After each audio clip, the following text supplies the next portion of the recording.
नमस्कार बंधुरा एसएस दास किचेने आमी सुमिता आज निये एसेछि नतून एकटा रेसिपि। आजकेर रेसिपि नारकेलेर आइसक्रीम घरे थाका उपकरण दिए बानिए फेलुन। जा गरम पड़ेছে कोनो किछुई खेते भालो लागছে ना और कोनो किछु खेये शांतिओ पाওয়া যাচ্ছে না, खाली ठंडा खेतेई इच्छा करছে।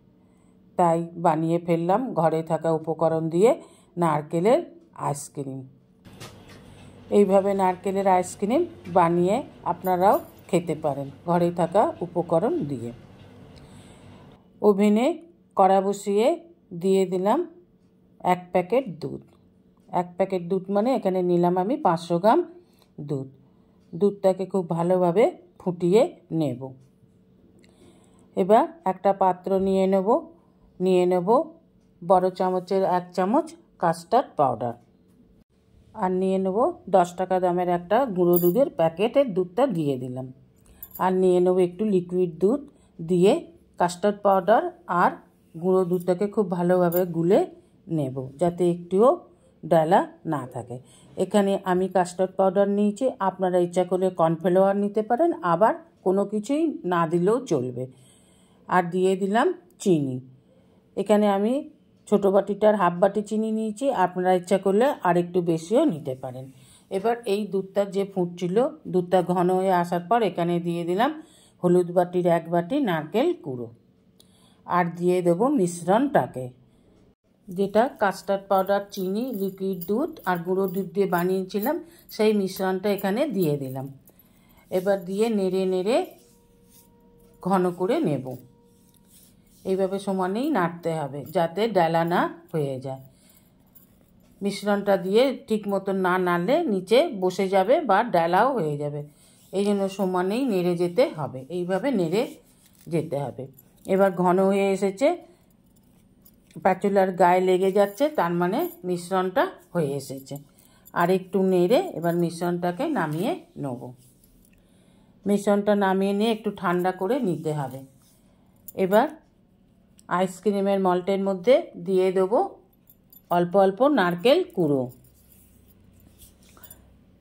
দিয়ে এবার একটা পাত্র করে মল্টের মধ্যে দিয়ে দেব আইসক্রিমের লিকুইডটাকে। হ্যাঁ, এইভাবে মিশ্রণটাকে ঢেলে দিতে হবে। যাদের মল্ট নেই ছোট এরকম কাঁচের গ্লাস আছে বা চা বা কফি খাওয়া কাগজের কাপগুলো আছে, তার মধ্যে এইভাবে আইসক্রিমের মিশ্রণটাকে ঢেলে দিতে হবে। এবার আমি মল্টের ঢাকাগুলোকে দিয়ে দেবো, এইভাবে ঢাকাগুলো দিয়ে দিতে হবে। আর কাঁচের গ্লাসগুলোর জন্য নিয়ে নিতে হবে ভয়েল পেপার। এবার ভয়েল পেপারগুলোকে কাঁচের গ্লাসের মুখের সাইজে কেটে নিয়ে কাঁচের গ্লাসে দিয়ে দিতে হবে। এইভাবে চেপে দিলেই ব্যাস হয়ে গেল। এবার একটা কাঁচি দিয়ে মাঝখানটা একটু কেটে নেব, নিয়ে ওখান দিয়েই আইসক্রিমের কাঠিটা পরিয়ে দিন। এইভাবেই দ্বিতীয় গ্লাসটাকে বানিয়ে নেব। এবার দিয়ে দেব ডিপ ফ্রিজে। ডিপ ফ্রিজে 8-10 ঘন্টা রেখে নিয়ে তারপরে এটাকে ওপেন করব। 8-10 ঘন্টার পর ফিরে এলাম বন্ধুরা। দেখি এবার আইসক্রিমগুলো কেমন জমেছে। কোন ছোটোবেলায় এই নারকেলের আইসক্রিম কিনে খেয়েছি আর এখন নিজে হাতে এই নারকেলের আইসক্রিম বানালাম। এই আনন্দ মুখে প্রকাশ করে বলা যায় না। দেখুন কি সুন্দর আইসক্রিমগুলো জমেছে, সামনের দিকে নারকেলগুলো দেখা যাচ্ছে, দেখেই তো খেতে ইচ্ছা করছে। আপনার অমূল্য সময় দিয়ে ভিডিওটি সম্পূর্ণ দেখার জন্য আপনাদের অসংখ্য অসংখ্য ধন্যবাদ। রেসিপিটা ভালো লাগলে অবশ্যই একটা লাইক কমেন্ট সাবস্ক্রাইব করার অনুরোধ রইল। পাশে থাকা বেল আইকনটিতে ক্লিক করে দেবেন নিউ ভিডিওর আপডেট যাতে সবার আগে আপনার কাছেই পৌঁছে যায়। নমস্কার, আজ এই পর্যন্তই। আবার দেখা হবে নতুন একটা রেসিপির সাথে নতুন একটা দিনে।